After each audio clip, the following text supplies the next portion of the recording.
കർക്കിടക മാസം വന്നില്ല, അതിനു മുമ്പ് തന്നെ കർക്കിടക കഞ്ഞിയായിട്ട് കുറേ പേര് ഇറങ്ങിയിട്ടുണ്ട്. എന്താണ് ഈ കർക്കിടക കഞ്ഞി?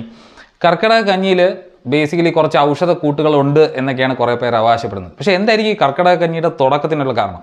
ആദ്യം കർക്കിടക മാസം എന്താണെന്നുള്ളത് അറിയണം. എന്താണ് കർക്കിടക മാസം? കർക്കിടക മാസം എന്ന് പറഞ്ഞു കഴിഞ്ഞാൽ ഭൂമി സൂര്യന് ചുറ്റും സഞ്ചരിക്കുന്ന സമയത്ത് സൂര്യൻ്റെ ബാക്ക്ഗ്രൗണ്ടിൽ വരുന്ന നക്ഷത്ര ഗണങ്ങളെ എല്ലാം കൂടെ ചേർത്ത് നമ്മൾ സോഡിയാക് കോൺസ്റ്റലേഷൻസ് ഉണ്ടാക്കിയിട്ടുണ്ട്. സോഡിയാക് കോൺസ്റ്റലേഷൻ എന്ന് പറഞ്ഞാൽ ഇത്രയേ ഉള്ളൂ, സൂര്യൻ്റെ ബാക്ക്ഗ്രൗണ്ടിലുള്ള നക്ഷത്രങ്ങളെ നമ്മളൊരു പ്രത്യേക രൂപമോ കാര്യങ്ങളോ ഒക്കെ കൊടുത്ത് സങ്കല്പിച്ചിട്ട് ആ ഭാഗത്തുള്ള നക്ഷത്രം എല്ലാം കൂടെ ഒരുമിച്ച് വെച്ചിട്ടുണ്ട്. അങ്ങനെ വരുന്ന സ്ഥലത്ത് ഒരു ഞണ്ടിൻ്റെയൊക്കെ പടമുള്ള ഒരു സ്ഥലമാണ് ഈ കർക്കിടകം രാശി എന്ന് പറയുന്നത്. അപ്പോൾ കർക്കിടകം രാശിയിൽ സൂര്യൻ്റെ ബാക്ക്ഗ്രൗണ്ടിൽ കർക്കിടകം വരുമ്പോൾ അല്ലെങ്കിൽ ഭൂമിയിൽ നിന്ന് നോക്കുകയാണെന്നുണ്ടെങ്കിൽ സൂര്യൻ കർക്കിടകം എന്ന് പറയുന്ന രാശിയുടെ മുന്നിൽ വരുന്ന സമയത്താണ് നമ്മൾ ഈ കർക്കിടക മാസം എന്ന് പറയുന്നത്. അപ്പോൾ ഇതിനെന്താ കാരണം? അല്ലെങ്കിൽ പണ്ടുള്ളവർ ഉപയോഗിച്ചുകൊണ്ടിരുന്നത് കൂടുതലും കൃഷിയുടെ ആവശ്യങ്ങൾക്ക് വേണ്ടിയിട്ടാണ്. അപ്പോൾ കർക്കിടക മാസത്തിൽ വരുന്ന ഞാറ്റുവേലകൾ അത്ര ഇഷ്ടമല്ല, ചിങ്ങമാസത്തിലൊക്കെ വരുന്ന ഞാറ്റുവേലകളാണെങ്കിൽ ഭയങ്കര ഇഷ്ടമാണ്. എന്താണ് ഈ കർക്കിടക മാസത്തിൻ്റെ പ്രത്യേകത?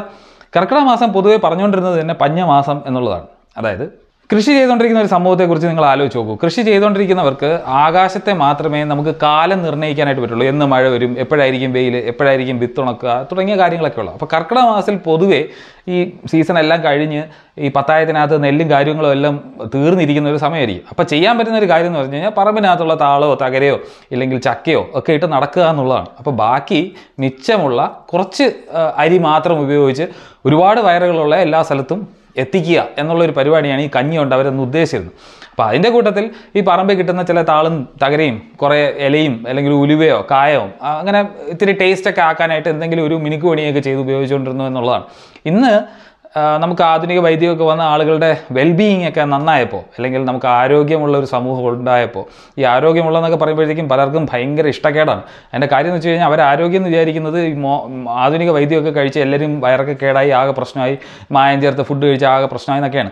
ആഹാരം പോലും ഇല്ലാത്ത ഒരു കാലത്ത് നിന്ന് നമ്മൾ ഗ്രീൻ റെവല്യൂഷനെയൊക്കെ ശേഷം FCI ഗോഡൗണൊക്കെ വന്നതുകൊണ്ടാണ് നമുക്ക് ഈ 12 മാസവും മര്യാദയ്ക്ക് 3 നേരം ആഹാരം വെച്ച് കഴിക്കാൻ പറ്റുന്ന ഒരു സ്ഥിതിയിലേക്ക് വന്നത്. അപ്പോൾ ആ വന്നതിന് ശേഷമാണ് നമുക്ക് ഈ അരി ഉച്ചയ്ക്ക് ഒരു ആഹാരം എന്നൊക്കെ പറഞ്ഞു കഴിഞ്ഞാൽ വളരെ ഈസി ആയിട്ട് നമുക്ക് സഞ്ചിക്കകത്ത് നിന്ന് എടുത്തിട്ട് അരി വേവിക്കാൻ പറ്റുന്ന ഒരു അവസ്ഥയിലുണ്ട്. അപ്പോൾ പണ്ട് പത്തായത്തിനകത്ത് അരി വളരെ കുറവായിരുന്നത് കൊണ്ടും ഒന്ന് റേഷനിങ് ചെയ്യുക എന്നുള്ള പരിപാടിയുടെ ഭാഗമായിട്ടാണ് പ്രധാനമായിട്ടും കർക്കിടക മാസത്തിൽ 1 or 2 പിടിയിട്ട് ഒരു വലിയ നീട്ടിയൊരു കഞ്ഞി വെച്ചതിന് ശേഷം ആ കഞ്ഞി ആളുകളെല്ലാം കൂടി ഇരുന്ന് കുടിക്കുക എന്ന് പറഞ്ഞ പരിപാടി ചെയ്യുന്നത്. അപ്പോൾ അതിൻ്റെ ടേസ്റ്റിന് വേണ്ടി കുറച്ച് ഉലുവയോ അല്ലെങ്കിൽ മല്ലിയോ അല്ലെങ്കിൽ എന്തെങ്കിലുമൊക്കെ പറമ്പിലൊക്കെ കിട്ടുന്ന കാര്യങ്ങളൊക്കെ ഇട്ടിരുന്നു എന്ന് മാത്രമേ ഉള്ളൂ. ഇന്ന് ആളുകൾക്ക് ഈ പറഞ്ഞതുപോലെ ഇഷ്ടംപോലെ പൈസയും വെൽബീയിങ്ങും ഹോളിസ്റ്റിക് ചികിത്സ എന്നൊക്കെ പറഞ്ഞാൽ എന്തോ ഭയങ്കര സംഭവമാണെന്ന് കരുതുന്ന ആളുകളാണ് ഈ കർക്കിടക കഞ്ഞി കൊണ്ടിറങ്ങുന്നത്. ഇന്നിപ്പോൾ പലരും കാശ് കൊടുത്ത് അല്ലെങ്കിൽ അമിത വില കൊടുത്ത് കർക്കിടക കഞ്ഞി കിറ്റൊക്കെ വാങ്ങിച്ച് കഴിക്കുന്നുണ്ട്. ഇതിൻ്റെ ഒന്നും ആവശ്യമില്ല. 12 മാസവും കഴിക്കാനായിട്ടുള്ള നിവൃത്തിയുള്ളവർ സാധാരണഗതിയിൽ തന്നെ ഒരു ബാലൻസ്ഡ് ആയിട്ടുള്ള ഒരു പോഷകാഹാരം കഴിക്കുന്നത് തന്നെയാണ് ശാസ്ത്രീയമായ രീതി. അപ്പോൾ ഇത്രയും പറയണമെന്ന് മാത്രമേ എനിക്കുണ്ടായിരുന്നുള്ളൂ. കർക്കിടക കഞ്ഞി എന്ന് പറഞ്ഞാൽ അത്ര വലിയ സ്പെഷ്യലായിട്ടുള്ള സാധനമൊന്നുമല്ല, സാധാരണ ഒരു കഞ്ഞി തന്നെയാണ്. അതിനകത്ത് കുറേ സാധനങ്ങളൊക്കെ ഇടുന്നത് ചിലപ്പോൾ നിങ്ങൾക്ക് പല പണികളും തന്നെന്ന് വരാം എന്നുള്ളത് മാത്രമാണ് ഇതിനകത്ത് പറയുന്നത്.